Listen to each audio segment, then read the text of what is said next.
Labour MPs start their desperate campaign to rejoin the European Union, Mark Drakeford continues to ruin Wales, and Sadiq Khan has another press release.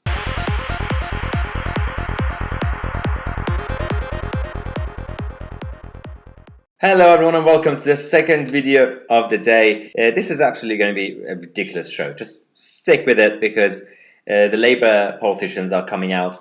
It's only been, 10 minutes since we've left the transition period with the European Union and Brexit has been finalised. They want to start their campaign to rejoin the European Union because we got nothing else to do. There are no other important issues to focus on. There's no financial crisis. There's no situation with any lockdown policies. Everything's fine. Let's just focus on getting back into Brussels and letting them rule our government. What we have is that Rosie Duffield, one of the Labour MPs, did this interview with the Huffington Post, the credible newspaper. It's not a newspaper, it's just a website. And they've basically asked her, is there an appetite in the Labour Party to rejoin the EU? And she, proudly said that there are a number of Labour MPs who are desperate, and there's going to be a movement to rejoin the European Union. The majority of the Parliamentary Labour Party wanted us to remain and were campaigning really hard on that. And towards the end, almost all of those people had signed up towards a people's vote. So the majority of us, we don't need converting again. We've done all that kind of gelling together, if you like. It was pretty hellish, voting last year 2-3 in the morning on these deals and things, and all the amendments we put forward. So all of that hurt is still there. We're still desperate to rejoin if we possibly can, I think, at heart. But yeah, it does depend on negotiating with Labour Party policy. Yeah, and so firstly, so she has to renegotiate the policy with the Labour Party. Renegotiate. Well, it's not a trade deal. And considering your leader is Sir Keir Starmer, who was the architect of the People's Vote policy, and now, from your perspective as Ramonas, he's a sellout because he's now a Brexiteer. He's not, obviously. And now you guys are kicking off. She continues this interview by spreading more nonsense. Then to get the leadership to back rejoin, or would it be something like single market membership or something, closer relationship with Europe? Certainly a closer relationship, and then there are people like me who want to rejoin, obviously, but I think getting those bits back, even in increments, is better than nothing. We're going to all see that this is going to be not very good for trade. Would you join the euro?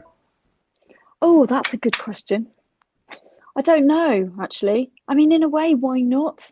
In a way, why not at least look at it? I'm not an economics expert. I'm not going to pretend to be, but that it could be on the table, couldn't it? Yeah. Okay, is she real? So she was asked, should we join the euro as a currency? She was like, why not? Let's try. I don't understand economics, but yeah, let's just look into it. These people are running the country. Like, these people are in charge of voting for legislations. They are lawmakers. She has no idea what she's talking about. She's like, "Ooh, that's an interesting question. I haven't even considered it, but yeah, why not? It's the euro. It looks good. The notes are smaller than sterling." And that's not the only problem. Her supporters and all the other socialist rejoiners have been coming out to praise her. We've got this person saying, "Good to hear it, Rosie Duffield. I might consider joining Labour if it got a leader more in the Corbyn mould, yourself included." For the record, Jeremy Corbyn was a Brexiteer, but I don't think Ken Grading knows much about Jeremy Corbyn. And then this one. This account is called Rejoin and Reform. I'm not really sure why. If you think the EU is so good and you want to rejoin, what are you trying to reform? Reforming what? It moves from Remain and Reform to Rejoin and Reform. So you're going to go back to the EU, say, "Hello, Brussels, we're coming back, and we're going to reform you. Let's have an intervention. You've been naughty." Don't think that's how it works. So this person says, Labour MPs desperate to rejoin the EU. Oh, good on you, Rosie. Tell Keir Starmer, will you? Okay. And then finally we have this person, Andrew Thompson, saying, "Fantastic, just what we want to hear." These people are absolutely crazy. The other Labour MPs, including Hilary Benn, has been desperate to keep his select committee, this anti-Brexit select committee. that's been going on for years now since the EU referendum. And Jacob Rees-Mogg, as a leader of the House, is managed to block it and say, no, Brexit's finished. We left the EU. We left the transition period. Hilary Benn, you need to go get a job, because these select committees, chairing a select committee like the one that Hilary Benn has been doing, costs the taxpayer £16,000 extra on top of his £82,000 salary as an MP. Of course he doesn't want to leave it. The gravy train is there, and he gets a lot of media attention because he gets invited to go on Robert Peston's show and Novara Media, I'm guessing. I don't know. He could hang out with Owen Jones because he's a select committee chair. But luckily, Jacob Rees-Mogg has blocked it. This anti-Brexit select committee is gone. It's not just the Labour Party in the UK as a whole that's messing up everything. Mark Drakeford, another socialist in Wales, who's running Wales, the First Minister, it's all over the place these days. He's been banning books, he's been banning alcohol, he's banning smiling, I'm guessing that's next. And now the same people, the same establishment who are obsessed with the operations of Pfizer, Oxford, and all the others, that they want to get it done as soon as possible, he's now come out to say that it's not a sprint, it's not a race. We haven't a lot of time. We're not in a rush to solve the problem, even though we've been pushing for Pfizer and Oxford to finish everything so we could spread it everywhere. But no, it's fine, we have a lot of time. I don't think Mark Drakeford agrees with what Sir Keir Starmer would have to say, because they both said completely different things. Watch this. First of all, this is not a sprint, and neither is it a competition. This is now a race between the virus and the vaccine.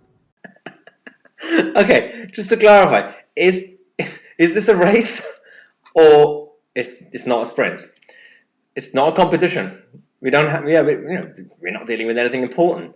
But Starmer says we don't have enough time. We're all going to die. This is the end of the world. And Drakeford says it's fine, guys. Chill. Just stay at home.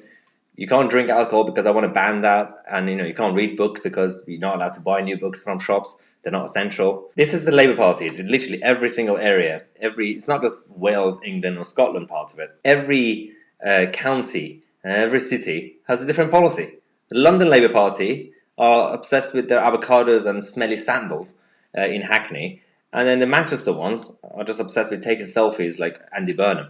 So this is the Labour Party that we're dealing with. And then this one, Richard Bergen, who's come out to tweet against Elon Musk, because Elon Musk is now the richest person in the world, worth 190 billion dollars. Richard Bergen has decided that billionaires shouldn't exist. I'm not really sure if he means you should just get rid of them, like they shouldn't be on Earth, because if he means they shouldn't be on Earth, Elon Musk actually wants to go to Mars anyway. So just give him about a couple of years, he might go. But if you say, if one person is working class, Labour supporting person from East London, somehow becomes self-made millionaire and then becomes a billionaire, so until that point, that person is okay. It's a good person, one of us, working class, Labour, and then the moment that person becomes a billionaire, get rid of them, wipe them out, all of them. This is Richard Bergen's policy, and I don't understand what's going on. There's still a big chunk of the country that want to vote for the Labour Party. I don't know why, but let's just clarify.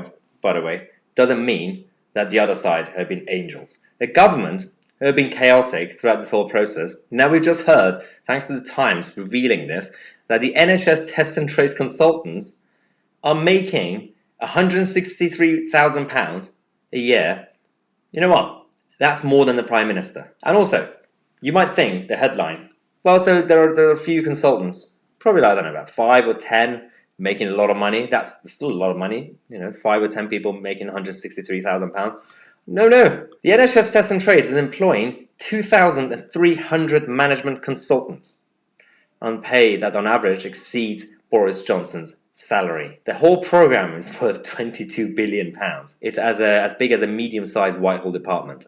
This is just a test and trace project. It's not even the actual NHS.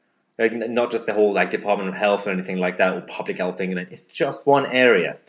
They have hired 2,300 management consultants making more money than the Prime Minister for an app and a system that doesn't work. Where is the scrutiny? Where is Piers Morgan kicking off about this? Or is he just, too busy going on holidays and then telling other people off?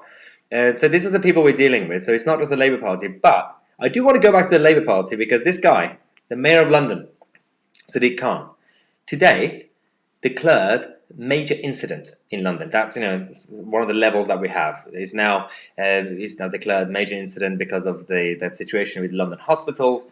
Of course, there are a number of hospitals that are being overwhelmed, but it's winter. It happens every winter, but especially this year with obviously extra patients as well. The issue that we have is that unlike declaring a state of emergency nationally when the government does it, because they do that to provide some action. They will implement certain operations when that happens. Declaring that London is now experiencing major incidents is nonsensical, because he says that because hospitals are overwhelmed and because of the capacity and nurses and doctors are working hard and there's no support, I'm going to declare this, but nothing's going to be done. It's just for media. It's just for him to do a press release and to get media attention.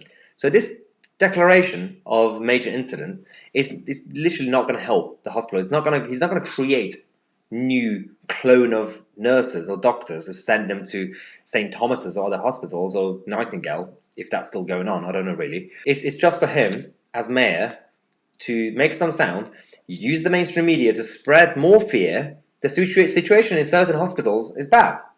Not all hospitals, but some hospitals nurses and doctors are working really hard. I get that. But it doesn't really help that he would use this to get the mainstream media all day today. They've been spreading the fear that everyone's now completely scared, even more than usual, just for this guy to do a press release and do some TV interviews. You can't just declare something without providing any solution or any support. Nothing's being done. He's just going to blame the government for that. Moving on from ridiculous politicians, because we've been criticizing governments and the establishment for messing up and doing bad things. The police have done some of them weird action that they've done. There are also certain individuals who've been taking advantage of the situation and the crisis. There's this guy who has provided a fake jab for an old lady. He pretended to be from the NHS and he charged her £160 for a fake jab. Now, luckily, she's safe. She's healthy. She went for a checkup and everything's actually fine with her. But how vile do you have to be as a human to do this? But luckily, because she's absolutely fine and they're going to hunt him down and they're going to find him, it's not as bad as it could have gotten. It could have been a lot worse. But hopefully he's not going to actually do that, and hopefully they will catch him. So let's focus on the positives. Everything's better than what it could have been. But the pictures obviously have been released. They're trying to find him. At least he's wearing a face mask, so it could have been much worse. But yeah, how vile do you have to be to take advantage of the current crisis? But there are unfortunately bad humans out there. So it's not just governments, certain police officers, or Nicola Sturgeon doing bad things. There's also some weirdos like this guy. But yeah, I just want to give you the latest update on what's been happening with the Labour MPs being desperate to rejoin the EU, and Sadiq Khan asking for more media attention because, he needs more attention, guys. He's the Mayor of London, in case you forget. Thanks again for watching. Don't forget, we have the January special sales for our merchandise, I believe in Britain merchandise. We got the hoodies and t-shirts and coffee mugs. Just go and check out the link in the description and use the code Brexit10 to get your special discount. Don't forget to subscribe to the channel. Thanks again for watching. I'm Tousi, and I'll see you guys in the next video.